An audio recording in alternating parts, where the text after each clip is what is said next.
I sit here stuck inside my head, remembering you and I analyze all those things you said. You told me you loved me, you kissed and you hugged me, then you smile and look in my eyes and tell me that you'll always be right there.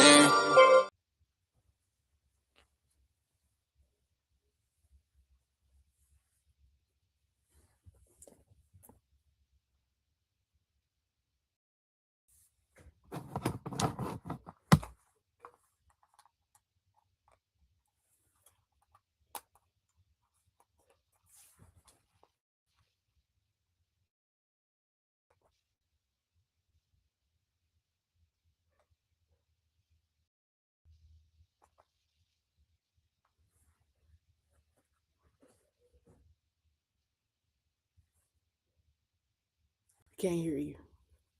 Can't hear you.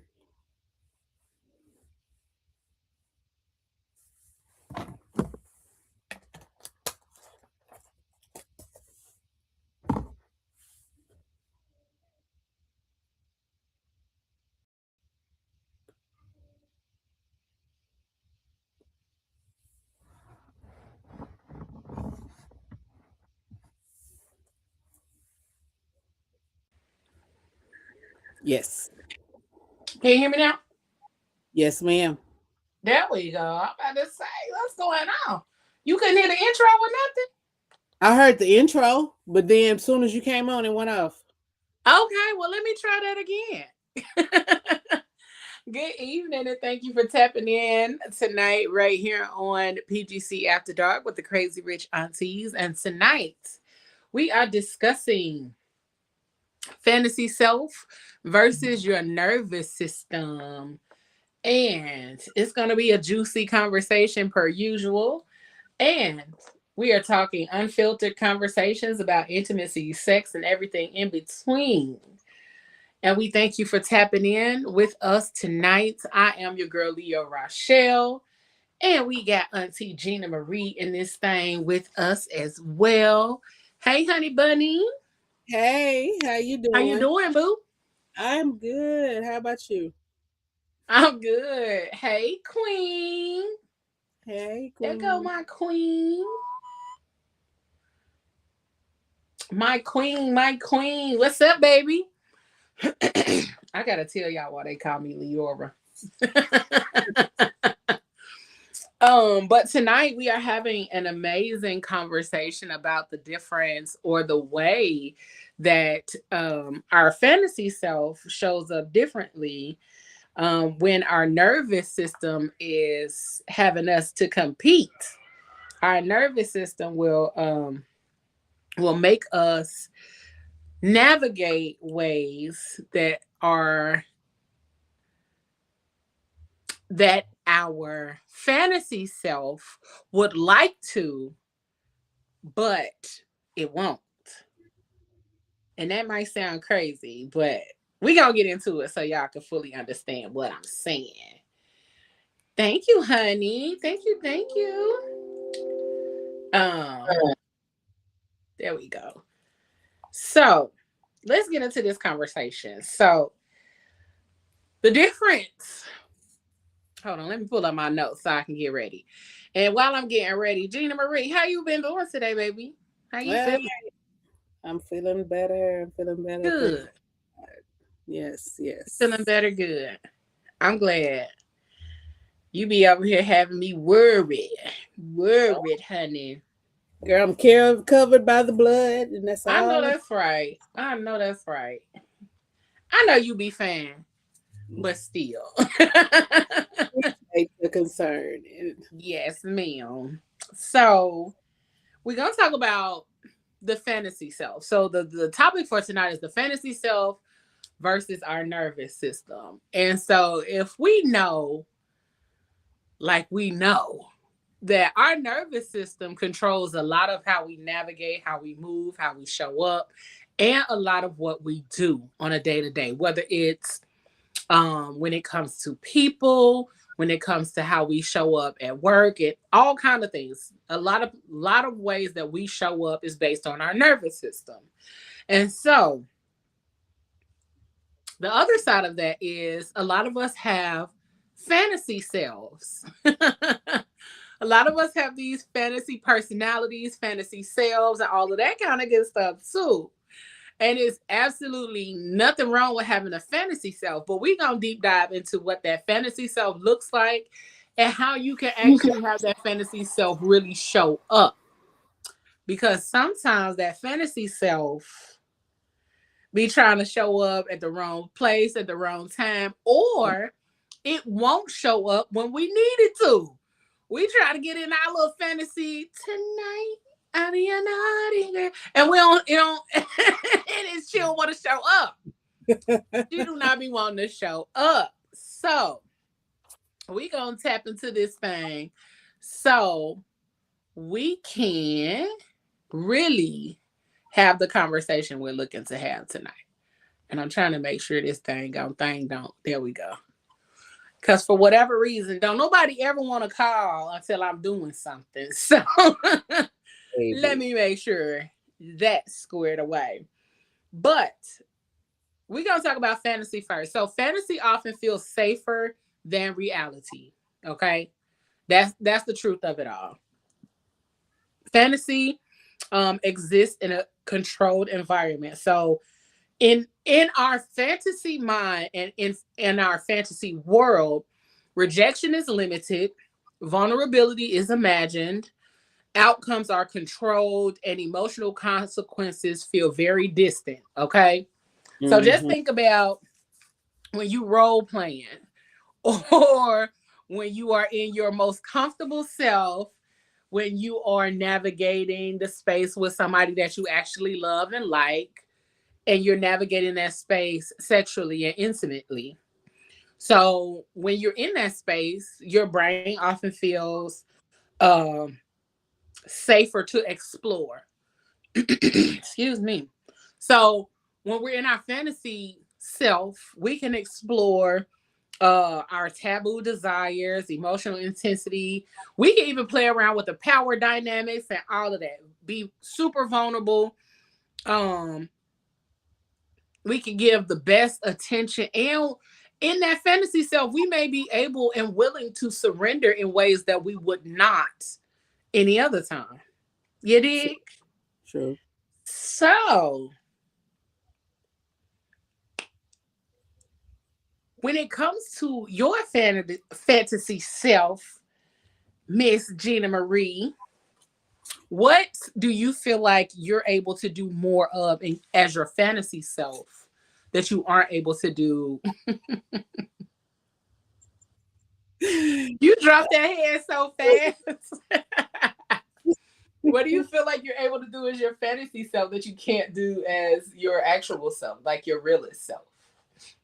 Oh, my fantasy self, I can do anything. I can control the narrative. I can be who I want to be, and there's no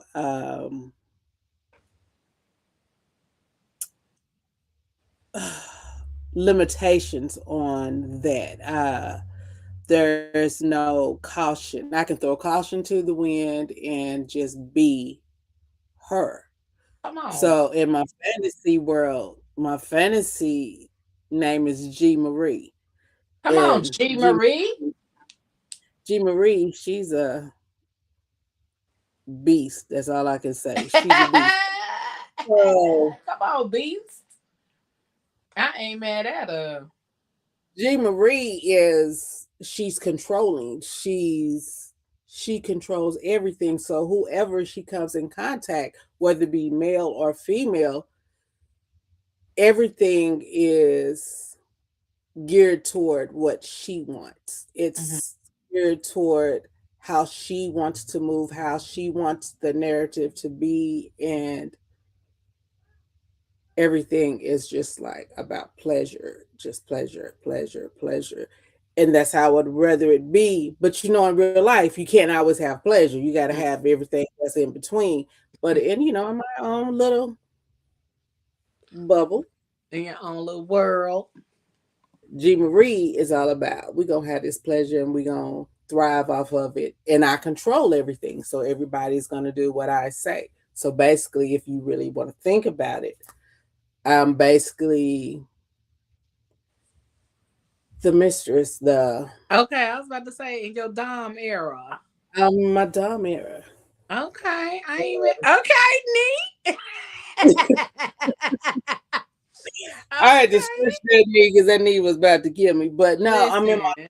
I'm in my Dom era, and so it's more of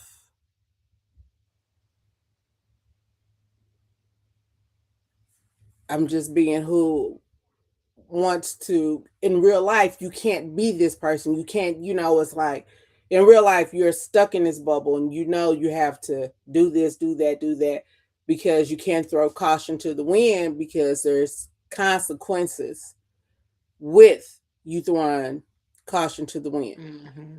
But in my own fantasy world, I can throw caution to the wind and be like, damned if I do, damned if I don't.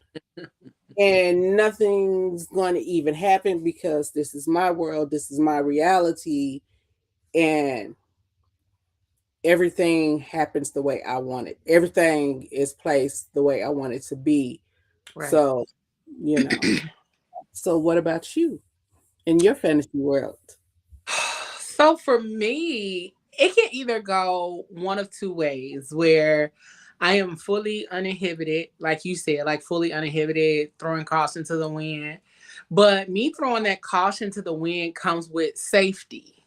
Mm. I am very big on safety. I am very big on like safety outside of the bedroom first. So that emotional safety, that all of the other ways that I can feel safe and secure with you before we even tap into that bedroom, that helps me to be more present in the bedroom. If I Right. feel like I have to, if I feel like I have to constantly watch how I show up or watch what I say or watch what I do, then it makes a big difference for me. It makes a big difference in how I operate.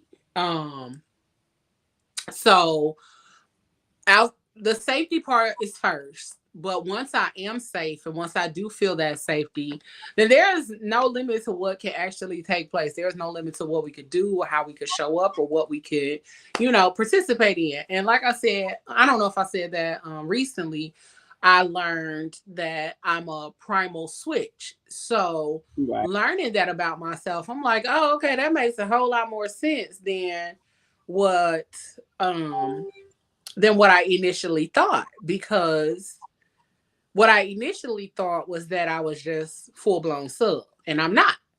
I'm actually a primal switch, and retaking that test was like, oh, It makes sense. aha, Yeah. aha. And so now I have a full understanding of how I show up, in what ways I'm able to show up, especially depending on the situation, because I do have moments where I want to be in control and where I want to take charge and where I won't shut up, do as I say, and all that, you know what I'm saying? But the other side of me is generally like, no, you be in control, you do your thing, and then I'm gonna follow your lead. So but also the fantasy part of me is absolutely free. She does not do all of this overthinking and all of that other kind of stuff. She ready, she TTG, trained to go, okay? So she is ready, willing and able and all of that kind of stuff. But on the other side, like my day-to-day self, I'm always like, okay, business, business, business. Let's do this, do that, do that, do that, do that. And so we have to do all of those things on a regular basis. And so outside of those regular things, I am generally like, I want to have fun. I want to be free and I want to feel my freedom. I don't want to just say that I have it or that I'm actually free. I want to feel it. I want to see it. I want to participate in my freedom and Right. not just know that it's there sitting off on the sideline. You know what I'm saying? That it's Yes. not just sitting off on the sideline waiting on me to show up, because that's the other part about it too when you think about your fullest self is that um you actively have to be present in that fantasy self. Your fantasy self is not somebody that could be kind of somebody that's a standby, you know. Your And half out. Yeah, your fantasy self got to be fully present. And so that's the other part too. Is like I haven't had the opportunity to tap into that in such a long time. So I'm looking forward to it. Hey T Ron. What up, boo? Um, Hey, hey. and so that fantasy self is like, what we waiting on? What is happening? And so with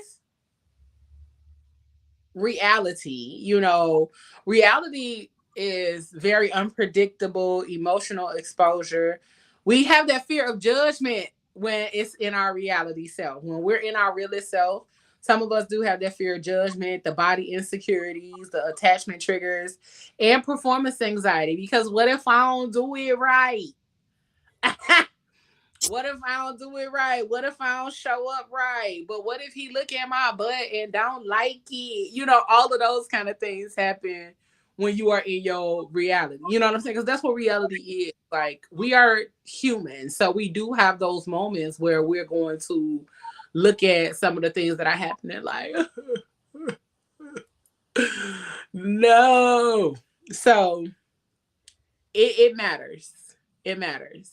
Yeah. Um, but the brain was such a beautiful organ. The brain is capable of imagining experiences that the nervous system still interprets as unsafe, Yes. like choking. Your brain be like, no, don't do it, don't do it, it's not safe. But on the other side of that not being safe, you still want to feel the choke. But Yeah. and but in all of that, the understanding is that that contradiction is absolutely normal. It is normal for two things to uh two thoughts to exist at one time. So we have the thought like, oh, I can't wait to get into this and I want to do this and I want to go full in. But then on the other side, there is that thought like, oh, is this even gonna be safe? And that's okay. It's okay to have those two thoughts, opposing thoughts at that. So the one thing about our nervous system is that it is always going to prioritize that safety over our desire. Like it's always going to prioritize safety first. So the nervous system's job is not to make sure that we are pleased. That is not its job. It's not going to make sure that you are pleased. The primary job of the nervous system is protection. So if the body perceives an emotional risk, instability, unpredictability, shame, fear, or pressure, it may interrupt arousal completely. So your body has to feel what? Safe. Safe. Your body has to feel safe in order for you to be able to show up and to be aroused. That part. Because what can happen if your body is like, mm-mm. No, not your body. Your nervous system is like, mm-mm. You be like I this in the said bed. no. I said no. And You so be teeth. that can easily look like somebody suddenly losing the desire to want to be in the mood right then. Like quick. Like, dang, you don't do it no more. Yeah. Um, Freezing during intimacy, disassociation, emotional shutdown, avoidance, and anxiety during vulnerable moments. So even if the person genuinely wants to experience, uh, genuinely wants that experience mentally, their body and their nervous system is not on the same page. So if it feels like, I said no, your body gonna be like, What you So That is true. That shut down. It went from Aquafina to the Sahara. It went from Yeah. To a tight lemon, like somebody that poured a lemon in it, and it be like, what? tight. Okay. Um so just so that y'all understand that arousal is not just psychological, that it is also physiological. So the body must feel safe enough to stay present in that space, in that conversation, in those interactions, all of that. Your body got to feel safe. So if you're not feeling safe, then what does that tell you? Your nervous system, this is the one thing I've learned is that your nervous system may be telling you two things. This person isn't for you. That may be the biggest thing, that this person is not for you. Because your Right. nervous system gonna tell you before anything else could tell you. But also the one thing I've learned recently is that your vagina is gonna tell you. Baby. Now Baby. I didn't learn that recently. I knew, but also recent events helped me to remember that. Okay.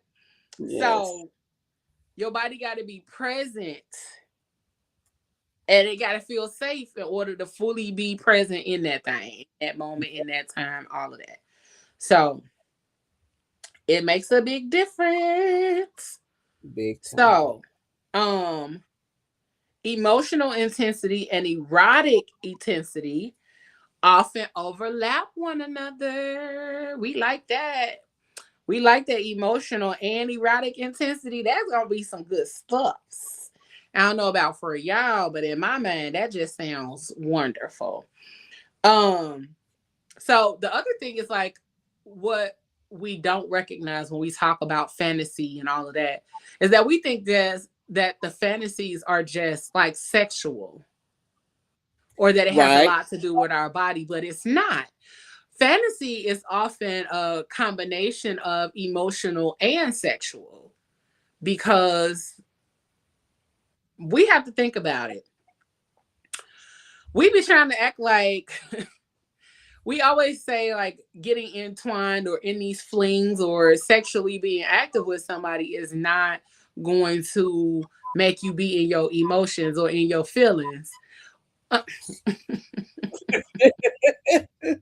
That thing tickles me every time and I do not know how to turn it off. But a lot of the things like go hand in hand. You have to be emotionally invested in order for you to be sexually invested to an extent. Now, I'm not saying you got to be in love because we know that's not all the way true. But you do Right. have to have some type of emotional investment in the situation that you are currently in order for you to be sexually invested and for you to be sexually aroused and free. Don't tell me otherwise. Like, that's exactly how it has to be. So, people often fantasize about being deeply wanted, chosen, consumed emotionally, cared for, controlled, protected, desired without hesitation. So, those fantasies frequently connect to attachment needs, validation, emotional safety, and identity exploration. So that's why fantasy can feel emotionally addictive. That's why we sometimes get into those spaces where we find it hard to step outside of our fantasy life or persona or world because it is really truly fulfilling something that we need in that moment in time and in that space. We're like, Right. oh my God, I really need it. And so it can be addictive because you're in that space, you're in that thought process, and you're in those very, very deep feelings and thoughts. And being in those deep feelings and thoughts about someone or something can become addictive. The thought of being in your fantasy world or fantasy life or persona can be addictive because why I gotta come out of it? Why I gotta go back to reality? So that's another part of the whole emotional and intensity and the erotic intensity going hand in hand. Um, Yes. so that makes a difference. Yes. But people Um, hmm, people get it confused because sometimes when people have never had that emotional awakening when it comes to dealing with people, hmm, they'll get that erotic connection confused with that emotional. And hmm, um, because you love that emotional, but that erotic is what is going to feel like sometimes people feel like they're missing something, but that erotic will make you feel that empty space. hmm. And so when that emotional connection is made, people be like, "Oh, is it the same thing?" And they're just two separate things. Yeah. They both can coexist, but you have to know the difference in order to make them work. And a lot of people, they're what they say stuck chasing the erotic part, Hmm. You and chasing that high. That's like you had your first because hit. it's that emotional Hmm. intense feel from that erotic that they're chasing.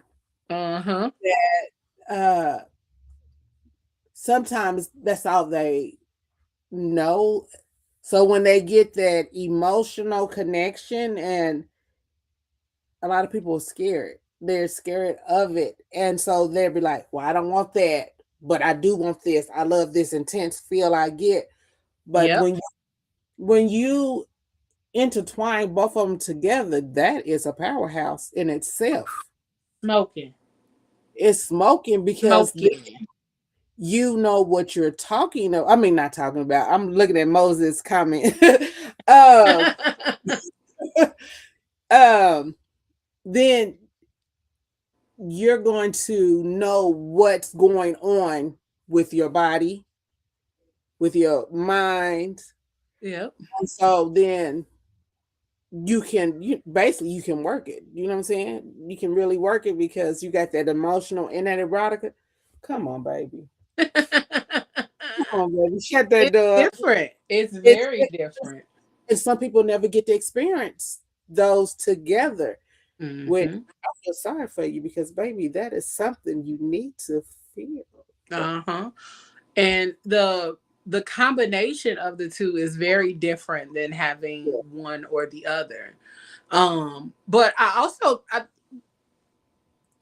people try to separate the emotional from the erotic, and that's really not, it's not possible because the emotional helps you to fully attach to that experience of the erotic.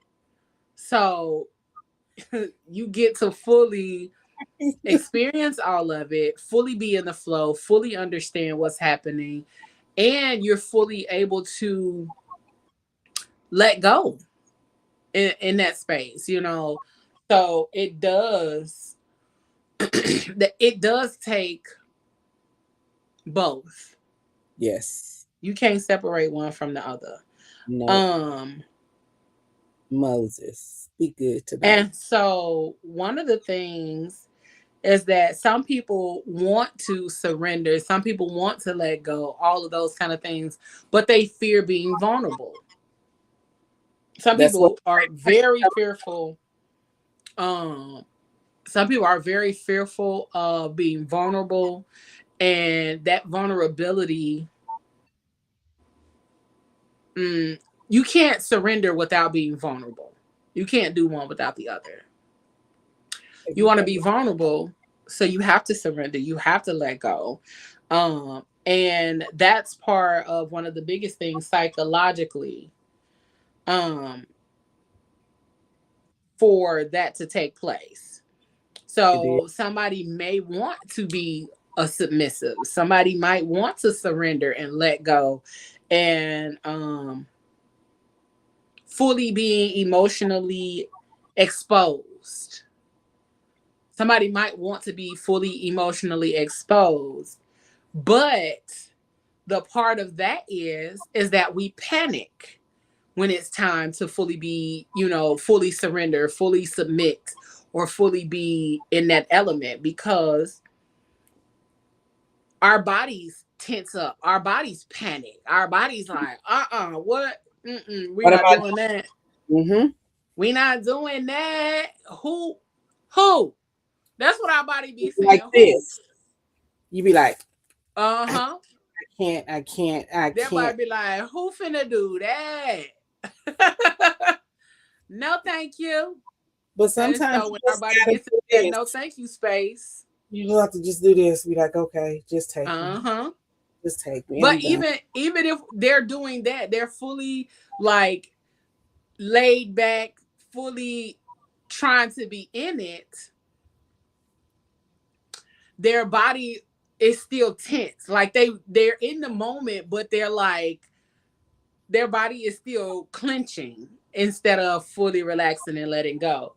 So comes back to that safe place. it go. That's what I was trying to get to. Like, it goes back to being emotionally, or feeling safe, feeling safety, not safe, feeling that safety and fully being present in that space with that person, because that's what makes a difference. That's what gives you that opportunity to fully deep dive and be present and all of those kind of things. Because you can't say you want to submit but unwilling to fully let go and deep dive. One does not happen without the other. And so people panic when intimacy becomes emotionally real, and the reason being is that surrender requires trust, regulation, nervous system safety, and emotional visibility. So if I'm being vulnerable with you, you have to be vulnerable with me. It doesn't work one way or the other. It has to go both ways. We both have to feel emotionally safe, seen, heard, understood, because otherwise that body is going to still show you what? I'm cool on it. I ain't trying to do it. So, like, there have been times where I've been like, I'm ready. And then the minute something happened, then I'm like, no, I'm not. I lied. Quit playing. I'm going to get out my face.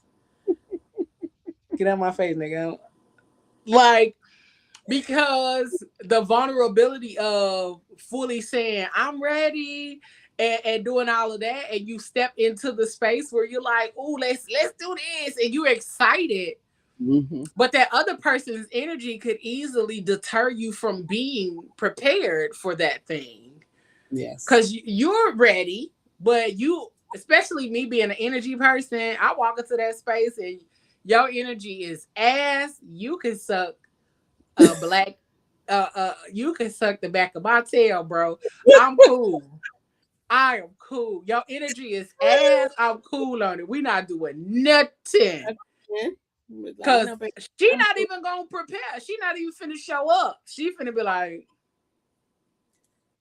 I don't want that. Why am I even here? Why you bring me here? What is me doing? You played yourself. That's all you did was play yourself.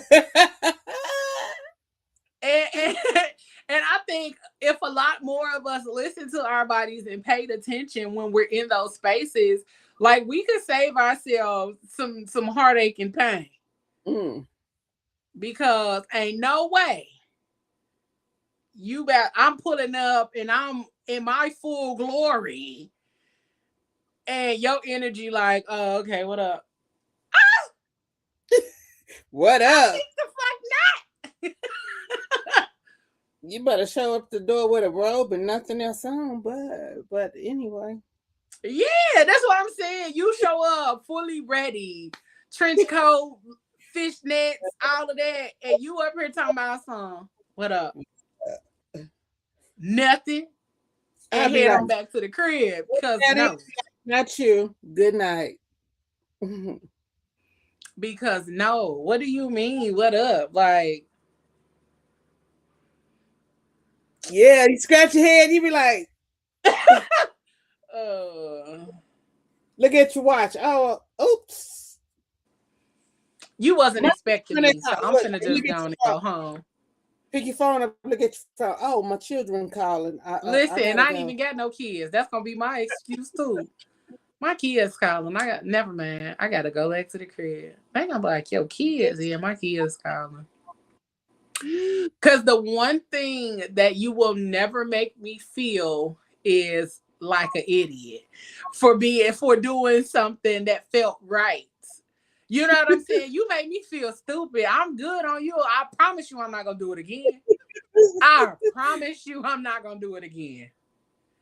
You'll be You like, came for what happened to that war. one time? What happened to that No, baby. time? Oh, yeah. What happened to it? You That's the supposed you to tell me what happened to it. But you made me feel stupid for trying to do something adventurous because I was feeling adventurous. I bet you I won't do it the fuck again. Bet you I won't do it no more. it's like, I no, you promise got you that. I bet you gonna have to sit there and wonder what happened for the rest of your natural black ass life because I ain't doing it again.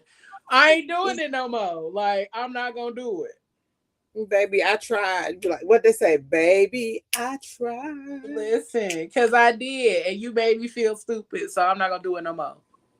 Mm-mm. I And it tried, takes made me feel stupid. I'm not doing it again. So to even come out of their comfort zone to even get to that point where they feel comfortable enough to be like, okay, I'm finna be adventurous. I'm gonna put on my best lingerie, put on these fishnets, put on these heels, put this trench coat on. That's all. Let me go on and get in this Uber or get in this car. and Babe, pull up. baby, I'm on my I'm way. ready. I got the I'm girls on, out. We yeah, ready.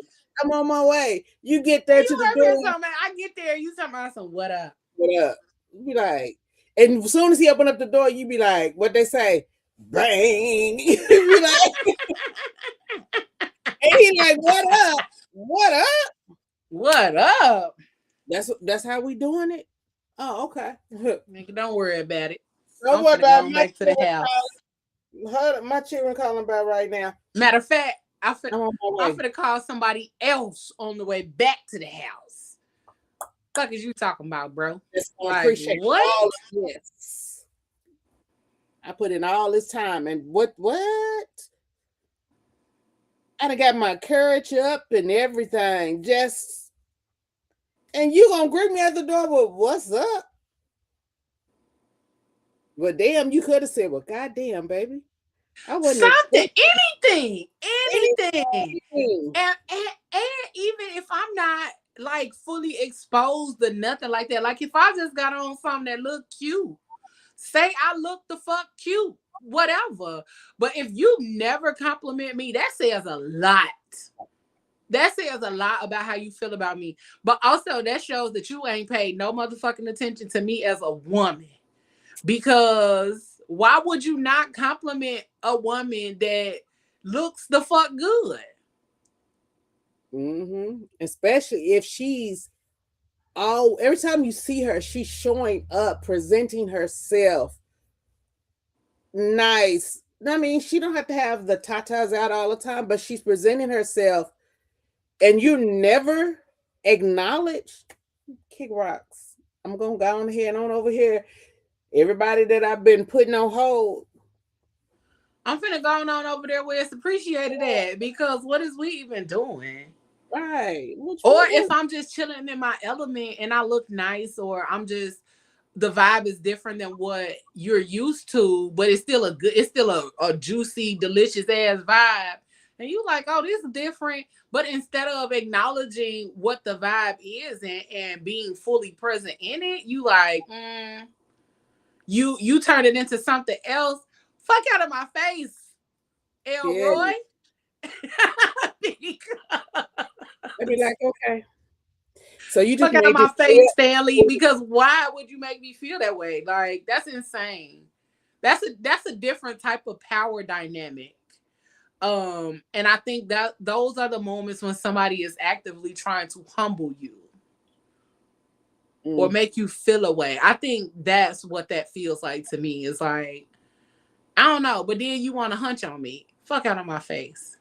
But then that's when they try to humble you, you go ahead and humble them and show them, baby, I got options. You're not the only one. You I ain't got options. the only one. I got options. But God don't keep playing. You trying to play with my feelings, trying to play with my emotions. You got the right one. You Who do got you the want? right one, baby. Okay. You want Gina? You want Gina Marie? Or do you want Marie? You let me know. We all can go there with you. Listen, cause you get somebody different. It ain't gonna be who you expected though. Like, it's not gonna be who you expected. So there's that. You better figure out what you want.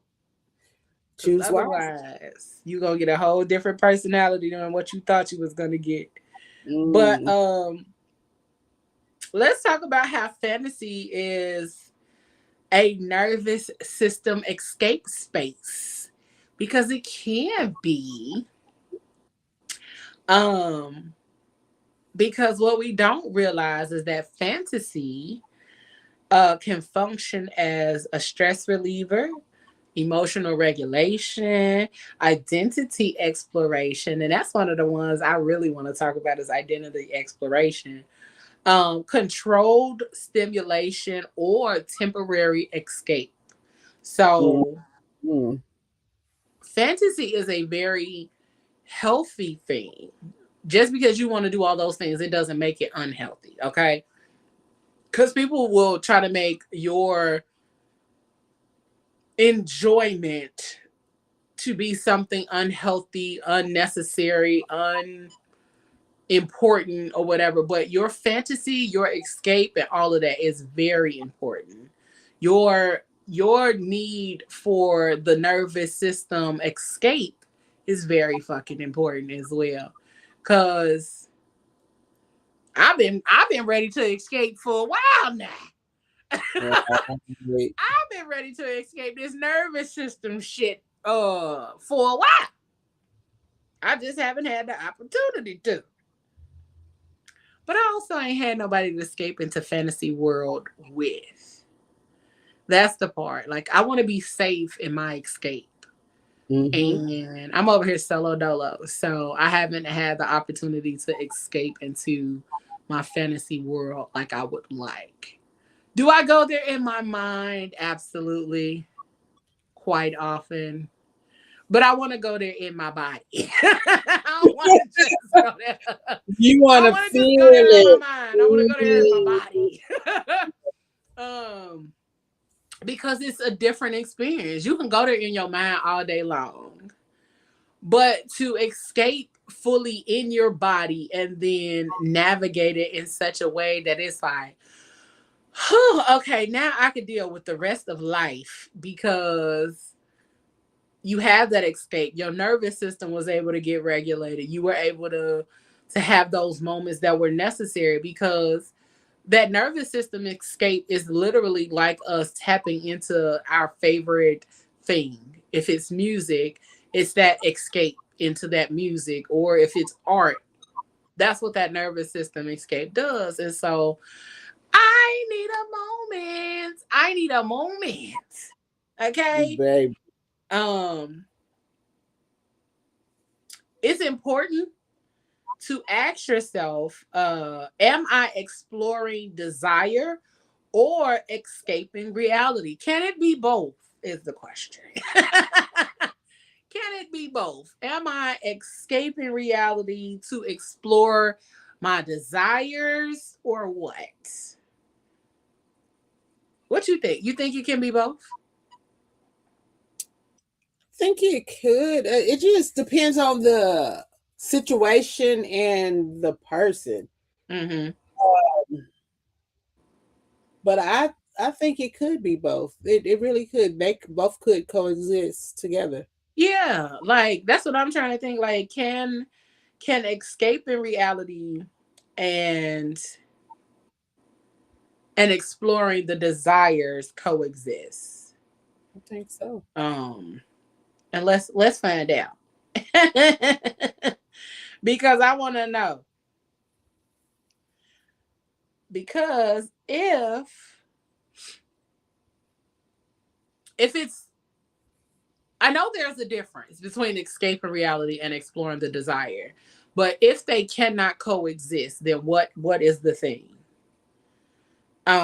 Okay, so it says yes, but only if you're honest about which one is leading. See.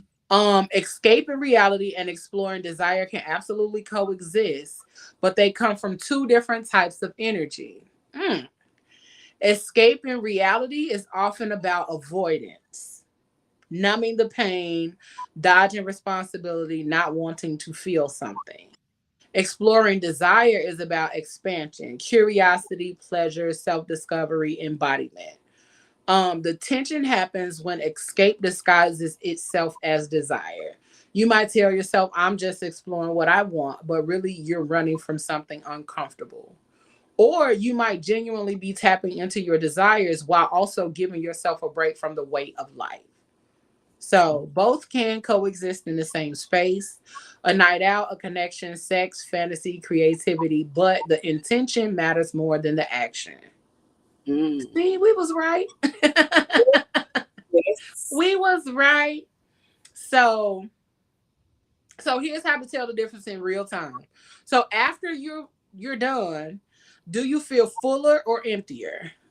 Desire tends to leave you feeling expanded, fuller, even if it was intense. Escape often leaves you feeling quiet and empty or disconnected. Are you choosing it or needing it? Desire feels like I want this. Escape feels like I need this to not feel something else. So that's a big difference too. Um, can you be present in it? Desire lives in the body in the moment. Escape usually pulls you out of yourself. Mm. Mm. Mm. That's it. That's it.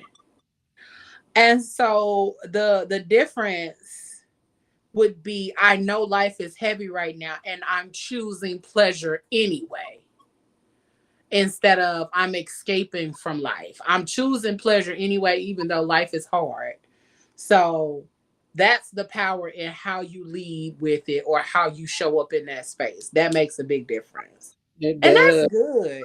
But if pleasure becomes the only place you feel okay, then it's no longer exploration, it's refuge. So if that's the only time you feel safe, heard, seen, or any of those things, then it's no longer um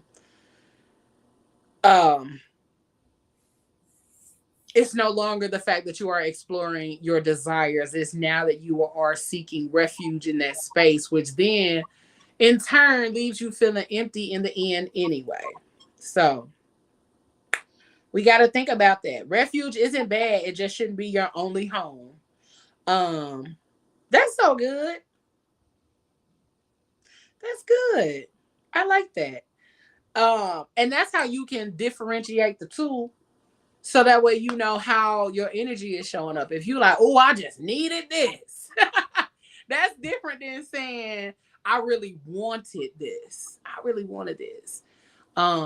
Because that want and need is two different things. And we say that all the time when we It talk about is. relationships. Want and need is two different things. And so wanting the desire or the escape is different than actually needing the desire and escape. So make sure y'all figure that out. When y'all out here doing what you do, that you figure that part out. Cause that's a big difference and it'll show in how you show up. because some of us just be escaping all the time.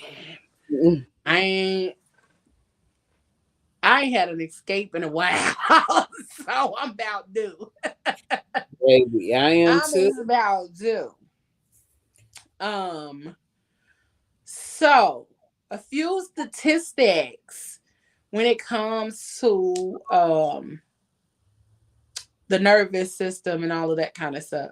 So research consistently shows chronic stress raises cortisol levels, which can suppress libido and interfere with arousal. And I believe we talked about that recently on what show was that? I can't think of the title, but go to our YouTube channel. It's on there. It's one of the shows that we did towards the end of the year last year. And we talked about what the libido does and all of those kind of things and what things can keep you from feeling desire or arousal and all of that. So make sure you check that out. But anxiety and sexual avoidance. So studies suggest anxiety disorders are strongly associated with reduced sexual satisfaction, avoidance behaviors, and difficulty staying mentally present during intimacy. So you got to show up. If you want it to be good, you got to show up. You want it to be good, you got to be present. So, fantasy is extremely common. So the research has shown the overwhelming majority of adults engage in sexual fantasy regularly. Good for y'all. Often using fantasy for emotional exploration, stress reduction, curiosity, and identity expression. Um, the nervous system activation impacts arousal. So when the body remains in sympathetic nervous system activation, the fight or flight mode, sexual responsiveness can decrease significantly, and the body prioritizes survival over pleasure. So that's why when some people say, when my money ain't right, I ain't horny. Mm, That's why. Because I'm trying to survive. I could give a damn about pleasure right now. But also right. y'all should still be having pleasurable moments, even though, you know, life is life. So um I'm just letting y'all know. But a few pointers for some of y'all who want to explore your fantasy self safely. You want to explore your fantasy self safely. So, number one is to stop judging the fantasy immediately. That fantasy does not automatically equal dysfunction, danger, moral failure, or hidden intent. It is okay to be curious. And I think the older we've gotten, a lot of what we see across social media and all of those things is that we get judged for the things that we want to explore or that we're curious about. And you're a fucking grown adult. You can be curious, you can explore, you can try things and Yeah. not necessarily worry about the judgment because what? You're an adult, okay? And it doesn't mean that you're a moral failure. You haven't failed God or none of that. Like, none of that has happened, okay? None of that has happened. Curiosity creates more understanding than shame. So it is okay to explore. It is okay to figure out who you are outside of the titles that you carry. It is okay to figure out who you are outside of the jobs that you do. So it's okay for you to decide I want to learn something new about myself in a different way. Learning about yourself don't always have to come through trials and tribulations. Because Hmm. we really think that's the ultimate character builder is going through trials and tribulations. It ain't. Sometimes we just have to go through some curiosity and exploration. It's okay to be curious. It's okay to think things. Like, it doesn't make you a terrible person to want something outside of the quote unquote norm. Um, but first thing you gotta do is build that nervous system safety. So before chasing that intensity, you gotta regulate your stress, improve your emotional safety. I need y'all to hear this one real good. Slow down. Slow down. Cause some people want to get to it so fast and rush it and all of those kind of things. Slow it down, baby. What Mary J say? Slow down, baby. Mama ain't going nowhere. Slow it down. That's all you gotta do. You gotta slow down a little bit. It's okay to take your time learning. It's okay to take your time getting your body in the space. Don't let nobody rush you when it comes to the exploration. Or if you and your partner are exploring together, slow down. I think a lot of people rush into the moments or the things and they haven't fully recognized how beautiful it is to go slow. It's okay to go slow. Um and then prioritize grounding. Like really ground yourself because that's necessary too when you're doing something new. Your nervous system is actually going to respond because it is unaware of what is happening. Your nervous system is like, what is this? I don't understand. I don't compute. So your nervous system is going to respond accordingly. Your nervous system is going to be like, "Oh, I don't like this. We're not going to do this. I'm out." That's what that nervous system gonna be like. I'm cool. So slow down, prioritize grounding, regulate your stress, and improve your emotional safety. Whoever it may be with, all of that good stuff. Um, Number three, have some conversation before the action. We be so ready for the action that we'll be talking about shit.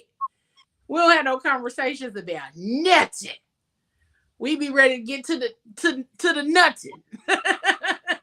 We don't be having conversations. We be ready to get to nothing, and that's it. But having conversations while you're in the act of doing it is also very pleasurable because Yes. you're getting feedback from your partner while you're in the act of Mm-hmm. enjoying each other. So if you're telling that person, damn, baby, that feels so good to me. I like the way you touch Period. my back. Listen, talk to me nice. Yes. I like the way you choke me and you talk me through it.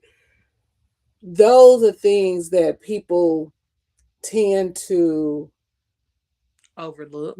overlook Mm-hmm. because they be like, "Well, I just want to just get into it," and they just think, "Oh, if I hear her moan and groan, that's cool." But sometimes people I want to talk. I want you to talk to me. I mean, I want to be able to talk back to you and we interact while we're going through the emotions because to me that's sexy to me. That is just because you can if you're doing it right, you can feel the emotions come through their Mm-hmm. voice and it's just like, all right, you want me to do what? And But even if you're like me, that's very, very dominant, if you talk mm-hmm. the talk and walk the walk, this dominant girl becomes, yes, darling. Not the yes, darling. But like even before getting to all of that, like the conversation in the midst of, Mhm. yes.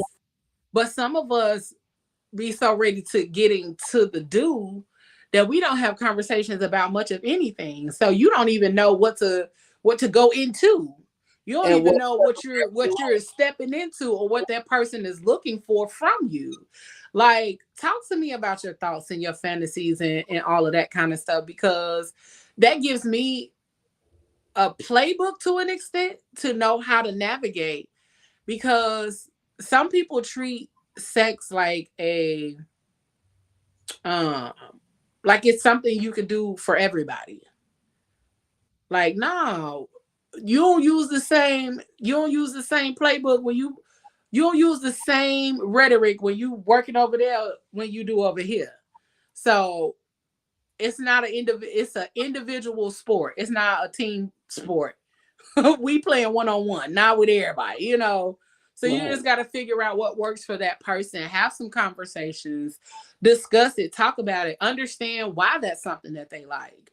Because if you have an understanding of why it's something that they fully enjoy and that why they like it may even be more pleasurable for you to do it because you have an understanding of why they like it. If you're just doing something because they said they like it and you would really don't have an understanding of why they like it, there's a difference. It's a Yes. major difference in knowing why somebody likes something and that somebody likes something. I might like being kissed on my neck, but you might not never know why. And so you just be doing it to be doing it. And I'd be like, why you keep doing it? It might become something totally different if you just randomly keep doing it and it's not something you don't even know why I like it. Like, Right. like back up. Get So yeah, discuss it with your person. Fully give them an understanding of why it's something that you like. Not just knowing that they like it, but understand why they like it. Get the meaning behind it, the emotional attachment to that thing. Like some people don't like kissing. Why don't you like kissing? That's weird as fuck to me. oh yeah. I'm learning it's a lot more people that don't like kissing though. Shit is Yeah. weird But to you me. a lot of people say kissing, to me, kissing is the most intimate thing a person can do. And so some people be like, well, I can screw you and don't think nothing about it. But if I kiss you, then that's like a connection, and I don't want that connection. I just want to screw you. Well, baby, I like kissing. So if there's no kissing involved, you can never get to that other part of To me. the other So part. And like I tried it. It don't feel the same. It yeah. don't feel the same. That shit feel crazy. It feel like we skipped something. Feel like you in like what, a teenager, and that's when you're just learning and be like, You know what it okay, feels like when you don't kiss? You know, when what? you put some shit together and some screws is left out and you like, oh, it'll be fine. That's what the fuck it feel Like like. it's gonna break down. Yeah, like it feels like the shit is incomplete. Something did not, the steps was missed. Yes. Um and if we aren't in a space where we can be kissing on each other or right, we really want to kiss each other, then I don't want to do that. I don't want to do nothing with you. If we can't kiss, I'm cool. Right. Because I've done it before and the sex feels weird. The sex feels like it's incomplete. Or it feels like you got the car in neutral and not in drive. Mm, Cause if we would have got the kissing and did a little bit more, the car could have got like the car. This motherfucker could be glad, you right. know. When we don't do none of that preliminary stuff, it just feel like we got the car in neutral and we just rolling. Some shit don't feel right. We got this motherfucking neutral when we could be out here coasting, baby.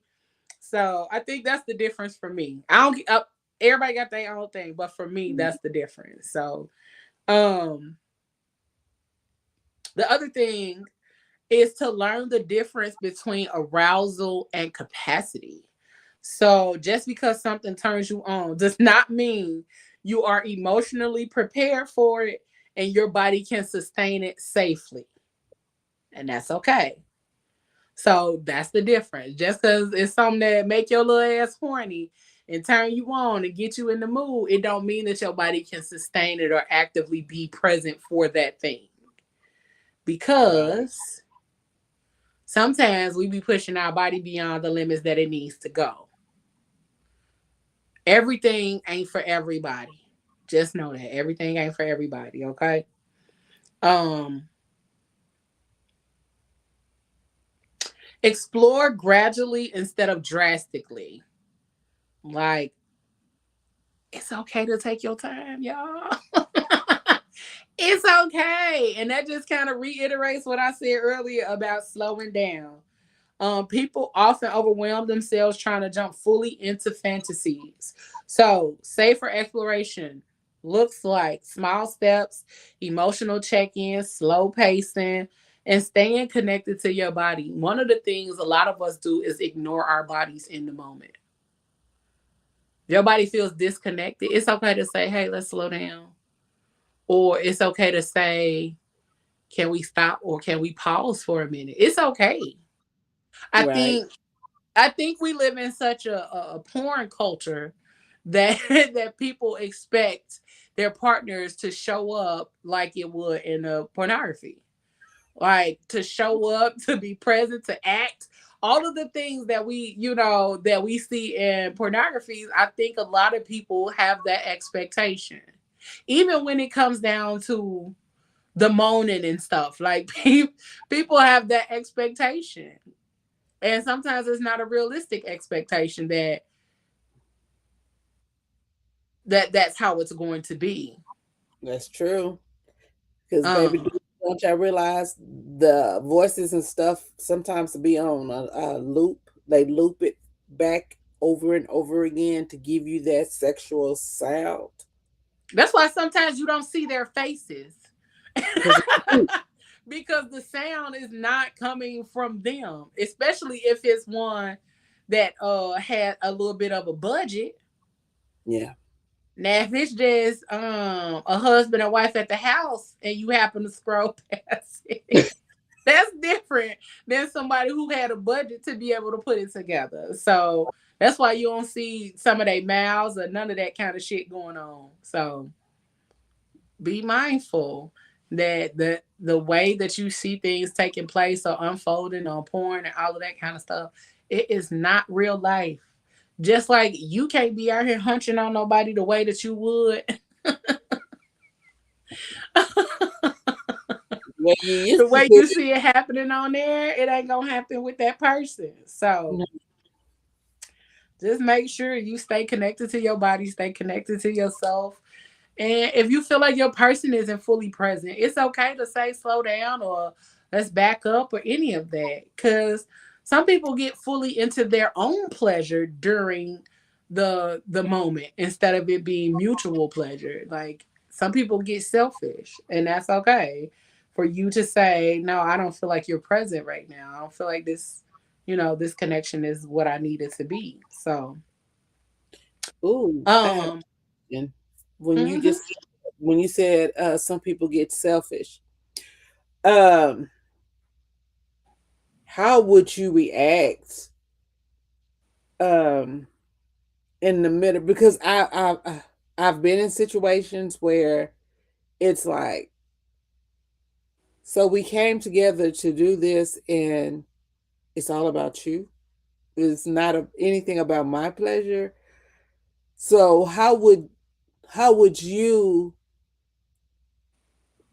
Okay, say you had a girlfriend and the girlfriend came to you and she was telling you, "Hey, this is going on." How would you have a conversation with her how to deal with that How type to of deal situation? with that situation? Like, Um, like I would tell her to address it mm, because if every time we come together that I recognize that the pleasure shifts from it being about us to being about you, and then when you get what you need from it, then you just gone from it. Like, mm-mm. So I would definitely say address it, have a conversation with that person, have a conversation to say what it is that you're actually feeling. One of the things a lot of us sugarcoat or don't actively say, we don't say what displeases us during sex. We don't say what displeases us about that moment or nothing. We are always trying to people please when it comes to sex. And it makes people who are bad lovers worse lovers. sure do. Because if nobody tells you that you aren't actually as good at this, As you think you are. as you think you are, then that person is going to continue to do that thing because they think it's so great. Like they think it's so great. They think they're so good at it. And I remember a guy was like, "Oh yeah, like people tell me this, that, the third, or whatever. Or my head is amazing, and I got it." And I was like, "But it's not. But it's not." And it might have been to them, but you can't do the same thing over there that you doing over here because what I like, they may not like, or vice versa. So that's why I tell people shut up when it comes to talking about what you can do or how amazing you are, because you might be asked to somebody who likes it differently. Right. It's okay for you to be like, "Oh, I'm really good at this." But also, it's okay for you to have to learn something when it comes down to how you perform. A lot of people think their performance is just stellar because they was able to have somebody else feeling a type of way, or the experience for somebody else when they left it was amazing. And Right. then you get with somebody else and they be like, "Oh, that was cool." Now your ego is Now your ego is bruised because you came to the table with the idea or the thought that your shit was just so amazing. But that's the thing, because people get caught up in those types of labels, and instead of having the conversation with the next person, or even learning that body, what the last female you had, my body's built totally different from that person. So my body, the way you touch my body, is different. I want to be touched Mm-hmm. different. Then you can't come over here and be like, okay, come on, we're gonna wham bam, thank you, ma'am. Who does that? Who that's who that's for? Who does that? Who that's We for? grown up over here, baby. We do ours over here. What is you playing with? We don't do that. So it's like, just because a girl like that, don't mean this chocolate bar is gonna like that. Absolutely. And so I So you have to learn your person, and it's like, I would never go to my partner and be like, well, I was over here and I had this man's whole world shook. right. And then I come to him and I think I'm gonna do the same thing on him. No, I'm gonna learn. I'm not even gonna speak on it. I'm gonna learn this man's body. And once I'll be like, oh, so if That's I do it. this, You can't even talk about what you was doing over there no, because you get over here and it might be straight trash, dumpster juice. trash, Straight garbage juice, okay? trash. Like that's why I say all the time, like I'm not about to talk about my stuff like that. Never, And that's why never. people be like, "Oh, is it good?" I don't know. That's my line. I don't know. I don't know. I ain't never, Is it? I ain't never slept with it, so I don't know. I don't know what it feels like. I don't know. It may be to you. I don't know, Playboy. I can't tell you. I go Cause one. what might have one person out here stalking you in the daytime with a flashlight might have somebody else ghosting and blocking your ass. So Trying it's to the throw that away. He'd be like, stay away. Stay no, away. don't I don't ever go back to that. You know what yeah, I'm saying? So you gotta be mindful. So that would be my discussion, is literally talk to your person. Talk to them about what you like, what you enjoy, what is necessary for you to have pleasure with them. Like we just said, the whole not kissing thing. No, that is not pleasurable to me. That's mm, not. I want to kiss. I want, like, kissing. I feel like you can have a whole different experience just with kissing alone. you can. Like You just can. kissing on your person and being horny teenager, like activity, because that's what you did when you was a teenager. You was too Yeah, scared to get the hunches, so y'all was just gonna kiss and rub on each other. carpet burns. That's Yeah, what it listen. You up here got denim denim burns. burns because you didn't rubbed up against each other jeans for so long. Like, do that. Yes. There is nothing wrong with that. There is nothing wrong with being so enthralled with your person that you're not even rushing to get to the sex, like the penetration part. You are so involved in the feel good of these kisses and touching and stimulation. Like, people forget that your body has all of these synapses and all of this other kind of stuff on it for that reason, for the stimulation. Like, come on, stop playing. Stop rushing. That's the other part. Stop rushing to get to the things. Stop rushing to get to all of that. Have a little, slow it down a little bit. So, who But talking about we nasty? you don't even know the half of it, darling. But okay.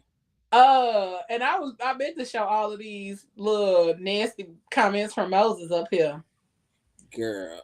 Talking about we always want to be gangster. Boy, shut up. Hey Frida. Hey mamas. What's up? Okay. We are 23 away from 1K. Go ahead over there. Go on and do it. Do it. Go ahead and hit that 20. Let's go ahead and hit that before the end of the month. What's that? That's less than, go ahead, a couple of days. Mm-hmm. A And you know couple what? of days. Go ahead. We almost there. Almost there. What they say in that Disney movie. Yeah, we almost there, y'all. Go ahead and hit that subscribe button. Hit that subscribe over Subscribe. there on the YouTube channel and hit that bell right next to it so you can get notified each and every time we go live. All right. And you Hit know that what? bell so we can get it cracking. But yeah, you definitely have to move differently depending on the person. So I would tell my own girl, like, tell them, have the conversation, tell him what it is that you need from him. Mm-hmm. I think so many of us are afraid of those conversations, which is why a lot of us aren't able to tap into that fantasy. We aren't able to tap into that fantasy or that exploration, whether individually or with our partner, because we're afraid to have the real conversations. We're afraid to say, baby, that doesn't make me feel good. I don't like when you do that. Because we can easily tell somebody that we don't like something. Yep. You Because really can. what else you gonna let them do? Just keep gnawing on your joint? You gonna let them just keep chewing on you and you don't like to be chewed on? That's insane. That's true. That's true. It's insane. So open up your mouth. Tell somebody you don't like something. Tell them, that I would prefer you do this instead of that. Mm. Because I know a lot of us talk about, and I've seen plenty of videos where they talk about women don't like this. Oh, hell no. What is that? When they doing this. What is that? Who does that? And plenty of women have said they don't like when y'all do that. Don't, it's not a scratch off. So No.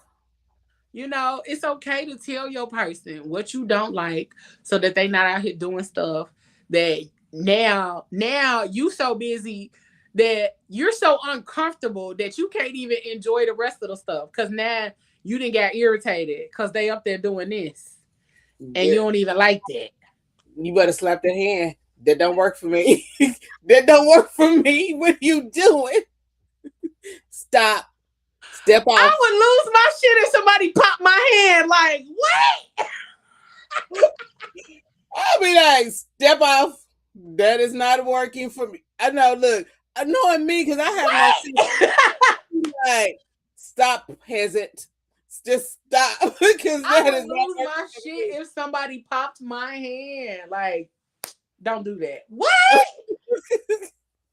No, thump it. Don't be popping me. You better tell me. You better No, open your don't do mouth. that.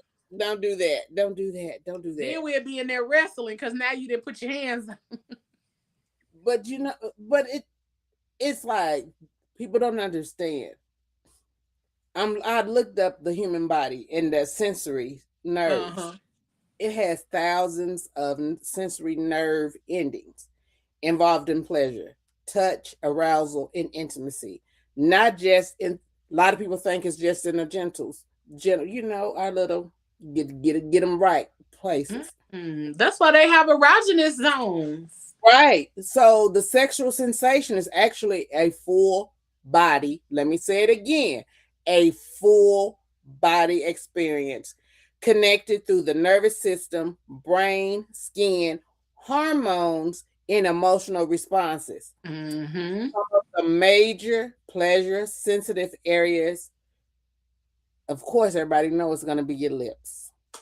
But some of them that you don't know is your scalp, your hands, your fingertips, The tips, the the fingertips, ears, your hips, especially men where the the pelvic pelvic bone. it dips. Yep, your feet for some people, the Mm-hmm. butt.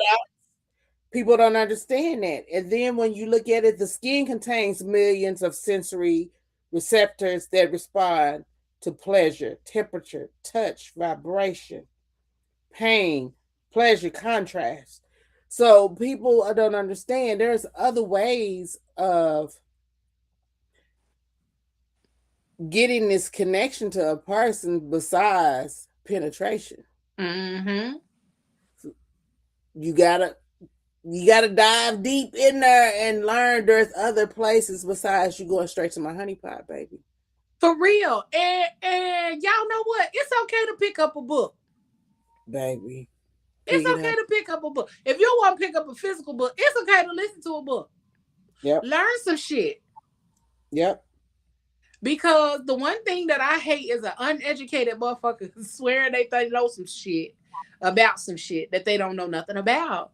But if you're not reading and you're not actively educating yourself on some of the things that you say that you enjoy or love, especially if you talk about how much you love pleasure or how much you enjoy pleasure, but you have yet to read anything outside of the captions on a TV show, Mm-hmm. please help me understand how it's something that you love when you're not actively educating yourself on it, when you're not actively learning something new about it. Right. Um, even when it comes to, and this might not make sense to y'all, but even when it comes to what we do when it comes to podcasting, we got to learn something new all the time. We got to Yep. learn new equipment. We got to learn new platforms. We got to learn all the new things. Why? Because we love it. And you have to do things differently when you love something. So if you just going to be sitting up here acting like you love it and you're not actively learning or educating yourself or taking the time to even have conversations about it, hello, welcome to PGC After Dark. Or listening to podcasts about it, Right. then you cannot say that you love something. Love something means being curious, being open, being engaging about those things. So even if it's a person, you cannot actively say you like somebody if you are not curious about them. If you're Yep. not curious about me, if you don't ask me no questions, or you don't know nothing, like you're not intrigued enough to ask some questions about me, you don't like me. And that's one thing I've noticed. People that like you or truly want to get to know you, they are going to engage. They're going to ask questions. I'm nosy than a motherfucker. I love asking questions. So tell me why your mama and daddy not together. You know what I'm saying? I'm gonna ask some crazy ass questions too. Tell me, have you ever witnessed your daddy slap your mama? Whatever. You know what I'm saying? Because then that Right. helps me gauge insight. And it might not just necessarily be that I like you, but I just want to ask some crazy shit just to see how you would respond to my off the wall ass questions. Mm-hmm. I asked the question one time and the motherfucker was like, "What?" They answered that shit though. And I'll post. I'm gonna ask. I'm gonna ask the question in the Facebook group. So if you're in the Facebook group, you can go in there and see the question that I asked. I'm gonna post it in there right after the show. But yeah, be in engaged and curious about the person that you say that you like helps you when it comes down to the fantasy, when it comes down to the exploration, when it comes down to all of that. We literally have to just um stop rushing everything, stop moving fast with everything. That moving fast and doing stuff and trying to hurry up just because you want to just get your nut off, that's not gonna help neither one of y'all. Because first Mhm. of all, you're not gonna get your nut off on me and I'm not done. Yes, that is like the most frustrating thing a person can do to another person. And then if I don't get mine, you best motherfucking believe I'm gonna pull that little thing out that drawer right in your face. And that would frustrate a person real quick. What you need that for? You don't need that. Yes, I do. Unless you got the right person and be like, oh, for real? Okay. We should really have some. Then it becomes a different situation at that point. Then it becomes so totally different. Then like, oh, Baby. I mean, Mm. give me a minute. You know that might intrigue somebody. Give me a minute. Hold on. Mm. What you doing? Um, so it might engage somebody else, but um, yeah, we got to do better about like all of the things that help us to step outside of reality, but also making sure that our nervous systems are being regulated often. That regulation is going to help us to fully be engaged in the exploration. Yes. We just can't be escaping. We got to go into the exploration with a thought process and intentionality because the energy is different when you just escaping versus you're actively exploring things. So Yeah. that's all, y'all. Make sure make sure you all check out PGC Tuesdays, the Fat Girl Chronicles on Tuesday at 8 o'clock, 8 to 10 p.m. And then on Wednesdays, we have lyrical lessons with Leo. The first two episodes are up. So head on over to YouTube and check them out. Okay, go ahead and leave me a couple comments. Let me know if you like it or not. Let me know what you think. And then Thursdays, Thursday night live with is the team up show with Sarkarians and PGC Media. So tap in on Thursdays, and then we'll be back once again next week on Friday. Crazy Rich Aunties, we will be back. And next week, y'all want to know what we talking about next week? Let me tell y'all. Let me tell you what we talking about next week. If my thing scroll correctly, if it scroll right, I can show y'all what we talking about. We are talking about sexually open, emotionally frozen. Mm. We gonna talk about what that looks like when you are sexually open, but them emotions is out here frozen like old girl from the movie Frozen. You gotta let it go. Okay, y'all know what I'm trying to say though. But sexually open and emotionally frozen. And then the following week, we are tapping into the libido blueprint. And then lastly, we are doing control, consent, and catharsis. Y'all go look up that word catharsis and come back and tell me what it means when we get ready to do that show. Y'all got a couple of weeks to go look it up, learn something about it, and then put it in the comments about what you learned, what you know, what you done knew, what you done learned new. Okay? But control, consent, and catharsis. Uh, then we got sexually open, emotionally frozen, and the libido blueprint coming up from PGC After Dark with the Crazy Rich Aunties. We thank y'all for tapping in and tuning in with us on tonight. We appreciate y'all for rocking with myself, Auntie Leo, and Auntie Gina Marie. We ask that y'all stay tuned for all of the things that we got going on. And we do have a new show coming up. It's called PGC Unplugged, where we tap in with artists, authors, musicians, brands, and all things community and everything else. So make sure you tap into all of that amazingness, because we're going to be promoting different stuff over there that you don't get on Tuesday or that you don't get on Friday. All right.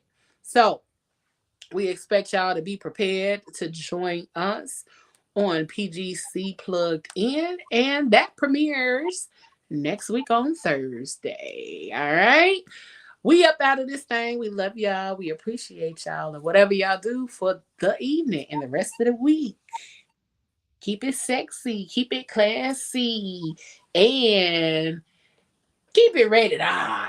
Okay, go ahead and be rated R for a change in your life. You know what I'm saying? Go do something different. And we up out of this thing, y'all. We love y'all. We appreciate y'all more than y'all know. Good night. All right. Trust, dependency, love, respect, passion, pain,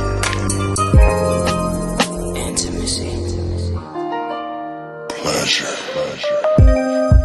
I sit here stuck inside my head, remembering you and I analyze all those things you said.